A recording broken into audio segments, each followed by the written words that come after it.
അസ്സലാമു അലൈക്കും വറഹ്മത്തുള്ളാഹി വബറകാതുഹു. ബിസ്മില്ലാ, അൽഹംദുലില്ലാ, വസ്സലാത്തു വസ്സലാമു അലാ റസൂലില്ലാ. ഏറെ സ്നേഹവും ബഹുമാനവുമുള്ള സത്യവിശ്വാസികളായ സഹോദരി സഹോദരങ്ങളെ, ഞാൻ അബ്ദുറഹ്മാൻ വളാഞ്ചേരി. നാളെ നബിദിനം എന്ന പേരിൽ സമസ്തക്കാർ കൊണ്ടാടുന്ന ബിദ്അത്തിനെ ന്യായീകരിക്കാൻ വേണ്ടി അതിന് തെളിവായിക്കൊണ്ട് AP അബൂബക്കർ മുസ്ലിയാർ സൂറത്തുൽ ബക്കറയിലെ 159 വചനം ഓതിക്കൊണ്ട് അദ്ദേഹത്തിന്റെ അണികളെ ഉപദേശിക്കുന്നത് കണ്ടു. നമുക്ക് ആ വീഡിയോ ഒന്ന് കാണാം. നബി സല്ലല്ലാഹു അലൈഹി വസല്ലം തങ്ങളെ പ്രശംസിക്കാൻ പാടില്ല, അവിടുത്തെ മദ്ഹ് പറയാൻ പാടില്ല എന്നൊരാൾ പറഞ്ഞാൽ അവരെ സംബന്ധിച്ച് ഖുർആൻ എന്താ പറയുന്നത്? സൂറത്തുൽ ബഖറയിൽ നമുക്ക് കാണാം, ഇന്നല്ലദീന യക്തുമൂന മാ അൻസൽനാ മിനൽ ബയ്യിനാതി വൽ ഹുദാ. പരിശുദ്ധ ഖുർആനും ആ ഖുർആനിനെ പഠിപ്പിച്ചു തന്ന ഹിദായത്തിലേക്ക് മനുഷ്യന് ചേർത്തി തന്ന നബി സല്ലല്ലാഹു അലൈഹി വസല്ലമ തങ്ങളെയും സംബന്ധിച്ച് ജനങ്ങൾക്ക് പറഞ്ഞു കൊടുക്കാതെ അതിനെ പാടില്ലെന്ന് പറയുന്നവനും അതിനെ മറച്ചു വെക്കുന്നവനും ഉലൈക യൽഅൻഹുമുല്ലാഹു വയൽഅൻഹുമുൽ. കണ്ടില്ലേ സഹോദരങ്ങളെ, എനിക്ക് കാന്തപുരം മുസ്ലിയാരോടും ഈ വിശ്വാസം പിൻപറ്റി നബിദിനം ആഘോഷിക്കുന്നവരോടും ചോദിക്കാനുള്ളത്, ഇസ്ലാമിന്റെ വിശ്വാസ പ്രമാണം ഖുർആനും സുന്നത്തുമാണ്. നബി സല്ലല്ലാഹു അലൈഹി വസല്ലം അവിടുത്തെ നുബുവത്തിന്റെ വാക്കുകളിലൂടെ നമ്മെ പഠിപ്പിച്ചു, ഖൈറുൻ നാസി ഖർനി സുമ്മല്ലദീന യലൂനഹും സുമ്മല്ലദീന യലൂനഹും. സമൂഹങ്ങളിൽ വെച്ച് ഏറ്റവും ഉത്തമരായവർ എന്റെ സമൂഹമാണ്. നബിയും സ്വഹാബത്തും അടങ്ങുന്ന ആ ഒരു സമൂഹം. എന്താണ് മുസ്ലിയാരെ, അവർക്ക് ഈ ആയത്തിന് എങ്ങനെ മനസ്സിലാക്കാൻ കഴിഞ്ഞില്ലേ? അവരെന്തുകൊണ്ടാണ് ഇതുപോലെ നബിദിനം ആഘോഷിക്കാതിരുന്നത്? മാത്രമല്ല പിന്നീട് പറഞ്ഞു, സുമ്മല്ലദീന യലൂനഹും സുമ്മല്ലദീന യലൂനഹും. പിന്നീട് അതിനെ തുടർന്നു വരുന്നവരാണ്, പിന്നീട് അതിനെ തുടർന്നു വരുന്നവരാണ്. താബീങ്ങളെ കുറിച്ചും തബൗ താബീങ്ങളെ കുറിച്ചുമാണ് പറഞ്ഞത്. അവരാരും തന്നെ ഇങ്ങനെ ഒരു നബിദിനം കൊണ്ടാടിയതായി പ്രമാണങ്ങൾ കൊണ്ട് തെളിയിക്കാൻ കഴിയുമോ? ഒരിക്കലുമില്ല. എന്നാൽ അവർ ഈ ആയത്തിനെ മനസ്സിലാക്കിയത് എങ്ങനെയാണെന്ന് അറിയുമോ?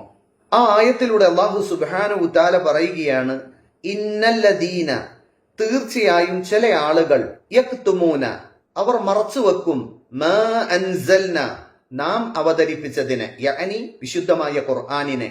അതാണ് അല്ലാഹു അവതരിപ്പിച്ചത്. എന്താണത്? മിനൽ ബയ്യിനാതി വൽ ഹുദാ, അത് കൃത്യമായ തെളിവുകളും നേർമാർഗവുമാണ്. എന്നാൽ അത് മുസ്ലിമീങ്ങളെ മാത്രം നേർവഴിയിലേക്ക് നയിക്കാനുള്ളതാണോ? അല്ല, ലോകത്തുള്ള മുഴുവൻ മനുഷ്യർക്കും അല്ലാഹു സുബ്ഹാനഹു തആല അവരെ നേർവഴിയിലേക്ക് നയിക്കാൻ അവതരിപ്പിച്ചതാണത്. എന്നിട്ട് അല്ലാഹു പറയുന്നു, മിൻ ബഅദി മാ ബയ്യനാഹു ലിന്നാസി ഫിൽ കിതാബ്, വേദഗ്രന്ഥത്തിലൂടെ നാം അത് മനുഷ്യർക്ക് വേണ്ടി വിവരിച്ചു തന്നതിന് ശേഷം. അല്ലാഹു സുബ്ഹാനഹു തആല ഗ്രന്ഥം അവതരിപ്പിക്കുക മാത്രമല്ല ചെയ്തത്, പ്രവാചകനിലൂടെ നമുക്ക് വേണ്ടി, അതായത് മനുഷ്യർക്ക് വേണ്ടി അത് കൃത്യമായി വിവരിച്ചു തന്നിട്ടുണ്ട്. ഉലൈക യൽഅൻഹുമുല്ലാഹു വയൽഅൻഹുമുൽ ലാഇനൂൻ. അത്തരക്കാർക്ക് അല്ലാഹുവിന്റെ ശാപമുണ്ടാകും, ശപിക്കുന്നവരൊക്കെയും അവരെ ശപിക്കുമെന്നുള്ളതാണ്. മഹാനായ അബൂ ഹുറൈറ റളിയല്ലാഹു അൻഹു പ്രവാചകന്റെ അരികിൽ നിന്നും അല്പസമയമെങ്കിലും വിട്ടുനിന്നാൽ അവിടുന്ന് പറയുന്ന കാര്യങ്ങൾ താൻ കേൾക്കാതെ പോകുമോ, തനിക്ക് പഠിക്കാൻ കഴിയാതെ പോകുമോ എന്ന് കരുതി പട്ടിണി കടന്ന് പലപ്പോഴും അദ്ദേഹം ബോധരഹിതനായി വീണ ചരിത്രമൊക്കെ നമുക്കറിയാം. ആ മഹാനായ സ്വഹാബി പറയുകയാണ്, അള്ളാഹുവിന്റെ ഖുർആനിൽ ഇങ്ങനെ ഒരായത്തില്ലായിരുന്നുവെങ്കിൽ ഞാൻ നിങ്ങൾക്കൊരു കാര്യവും പഠിപ്പിച്ചു തരില്ലായിരുന്നു. അഥവാ വിശുദ്ധമായ ഖുർആൻ, അതിലെ കാര്യങ്ങൾ ജനങ്ങൾക്ക് പറഞ്ഞു കൊടുക്കാതിരിക്കുക എന്നുള്ളത് അള്ളാഹുവിന്റെ ലഅനത്ത്, അള്ളാഹുവിന്റെ ശാപം കിട്ടുന്ന വലിയ തെറ്റാണെന്നാണ് സ്വഹാബാക്കൾ ഇതിനെ മനസ്സിലാക്കിയത്. എന്നിട്ട് എവിടെ നിന്നാണ് നിങ്ങൾക്ക് ഈ ആയത്ത് നബിദിനം കൊണ്ടാടാനുള്ള തെളിവായി വന്നത്? സുബ്ഹാനല്ലാഹ്, നിങ്ങൾക്ക് ജനങ്ങൾ നൽകിയ പേരെന്താണ്? സുൽത്താനുൽ ഉലമ. എന്താണ് അത് പറഞ്ഞു കഴിഞ്ഞാൽ? ഉലമാക്കളിലെ സുൽത്താൻ. എന്നാൽ എന്താണ് ഉലമാക്കളുടെ ദൗത്യം? പ്രവാചകൻ മുഹമ്മദ് നബി സല്ലല്ലാഹു അലൈഹി വസല്ലം പറഞ്ഞു, അന്നൽ ഉലമാഅ വറസത്തുൽ അംബിയ. ഉലമാക്കൾ എന്ന് പറഞ്ഞാൽ അവർ അമ്പിയാക്കളുടെ അനന്തരാവകാശികളാണ്. എന്താ നിങ്ങൾ അമ്പിയാക്കളിൽ നിന്നും അനന്തരാവകാശം എടുക്കേണ്ടത്? അമ്പിയാക്കളെ ഏതൊരു കാര്യത്തിനാണോ അല്ലാഹു സുബ്ഹാനഹു തആല തെരഞ്ഞെടുത്തത്? ജനങ്ങൾക്ക് തൗഹീദ് പറഞ്ഞു കൊടുക്കുവാനും അതിലേക്ക് ക്ഷണിക്കുവാനും. അതേ ദൗത്യമാണ് ഇവിടെ നിങ്ങൾക്ക് ജനങ്ങളോട് നിർവഹിക്കാനുള്ളത്. എന്നാൽ ഇന്ന് നിങ്ങളും നിങ്ങളുടെ അണികളും ഇസ്ലാം നമ്മുടെ മരണത്തെയും അതോടൊപ്പം തന്നെ ഖബർ ജീവിതത്തെയും ഓർക്കാൻ വേണ്ടി, മരണപ്പെട്ടവർക്ക് വേണ്ടി പ്രാർത്ഥിക്കാൻ പഠിപ്പിച്ച ഖബർ സിയാറത്തിനെ ഷിർക്ക് ചെയ്യുന്ന കേന്ദ്രങ്ങളാക്കി മാറ്റിയില്ലേ? ഷിർക്കിലേക്ക് നയിക്കുന്ന കേന്ദ്രങ്ങളാക്കി മാറ്റിയില്ലേ? ഞാൻ വെറുതെ പറയുന്നതല്ല, നിങ്ങൾ ഈ വീഡിയോ ഒന്ന് കണ്ടു നോക്കൂ.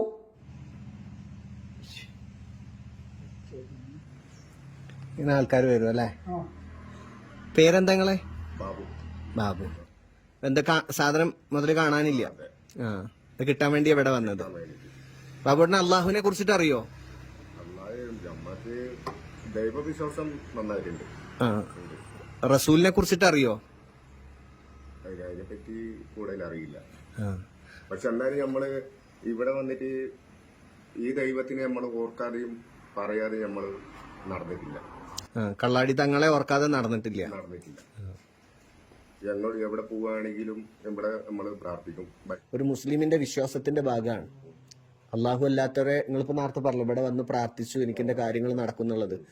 ഇവരെപ്പോഴെങ്കിലും നിങ്ങൾക്ക് അള്ളാഹുവിനെ കുറിച്ച് പറഞ്ഞു തന്നിട്ടുണ്ടോ? ഇല്ല, പറഞ്ഞു തന്നിട്ടില്ല. റസൂലിനെ കുറിച്ച് പറഞ്ഞു തന്നിട്ടുണ്ടോ? ഇല്ല. ഇത് ഏറ്റവും വലിയ തെറ്റാണ്. കാരണം മുസ്ലിമാണോ അവൻ അള്ളാഹുവിനെ കുറിച്ചും റസൂലിനെ കുറിച്ചും ജനങ്ങൾക്ക് പറഞ്ഞു കൊടുത്ത് അതിലേക്ക് ക്ഷണിക്കണം. ഇദ്ദേഹം ഒരു അമുസ്ലിമാണ്. അദ്ദേഹത്തിന്റെ ഫോൺ കാണാതെ വന്നപ്പോ നിങ്ങളുടെ കീഴിലുള്ള ഒരു ജാറത്തിലേക്ക് വന്നതാണ് അയാൾ. അദ്ദേഹത്തിന് അള്ളാഹുവിനെ കുറിച്ച് പറഞ്ഞു കൊടുക്കാൻ നിങ്ങൾ അണികൾ തയ്യാറായിട്ടില്ല. മറിച്ച് അദ്ദേഹത്തോട് ഖബറിൽ കിടക്കുന്ന ഖബറാളിയോട് പ്രാർത്ഥിക്കുവാനും അവിടേക്ക് നേർച്ചയാക്കാനും പറയുന്നു. ഇതിനാണോ അള്ളാഹു സുബ്ഹാനഹു തആല പ്രവാചകന്മാരെ നിയോഗിച്ചത്? പ്രവാചകന്മാരുടെ അനന്തരാവകാശികളാണെന്ന് പറയുന്ന സ്വയം ഉലമാ പട്ടം ചാർത്തി ജീവിക്കുന്ന നിങ്ങൾ ഇതാണോ ജനങ്ങളെ പഠിപ്പിക്കേണ്ടത്? ഒരിക്കലുമല്ല. ഇനി നിങ്ങൾ മറ്റൊരു അമുസ്ലിമായ സഹോദരിയുടെ വാക്കുകൾ കേൾക്കൂ. ജാറത്തിൽ കിടക്കുന്ന ഉപ്പൂപ്പയോട് നിങ്ങൾ എന്നെ രക്ഷിക്കണേന്ന് പറയാറുണ്ടോ? പറയാറുണ്ട്. അവിടെ അതിന് കാവല് നിൽക്കുന്ന അല്ലെങ്കിൽ അവിടെ നിൽക്കണ ഉസ്താദന്മാരോട് പറയാറുണ്ട്. അവര് നമ്മളെ തലയിൽ വെച്ച് അനുഗ്രഹിക്കാറുണ്ട്. അതല്ല, നിങ്ങൾ ആ ഉപ്പാപ്പയോട് പ്രാർത്ഥിക്കുമ്പോഴേ ആ ഉസ്താദുമാർ ഇത് കാണില്ലേ? കാണാറുണ്ട്. അപ്പൊ അവര് നിങ്ങളോട് എപ്പോഴെങ്കിലും നിങ്ങൾ ഇവരോട് പ്രാർത്ഥിക്കരുത്, പ്രാർത്ഥന അള്ളാഹുവിനോട് മാത്രമേ പാടൂ എന്ന് പറഞ്ഞു തന്നിട്ടുണ്ടോ? ഇല്ല ഇല്ല ഇല്ല ഇല്ല. ഞങ്ങളോട് പറഞ്ഞിട്ടുള്ളത് നിങ്ങൾ ഇവിടെ നിന്ന് നിങ്ങളുടെ മനസ്സിലുള്ള വിഷമങ്ങള് ദുഃഖങ്ങൾ ഉണ്ടെങ്കിൽ അത് ഇവിടെ ഉപ്പാപ്പാട് സമർപ്പിക്കാം, അങ്ങനെയാ പറയാറ്. കേട്ടില്ലേ നിങ്ങൾ? എത്ര വലിയ ഗൗരവമായ വിഷയങ്ങളാണ് നിങ്ങളുടെ കീഴിൽ പ്രവർത്തിക്കുന്ന ഈ ജാറ കേന്ദ്രങ്ങളിൽ നടക്കുന്നത്. നിങ്ങൾ പ്രവാചകനെ സ്നേഹിക്കേണ്ടത് പ്രവാചകൻ പഠിപ്പിച്ച അധ്യാപനങ്ങൾ ജീവിതത്തിൽ പകർത്തി അത് ജനങ്ങൾക്ക് പറഞ്ഞുകൊടുത്ത് അതിലേക്ക് ക്ഷണിച്ചുകൊണ്ടാണ്.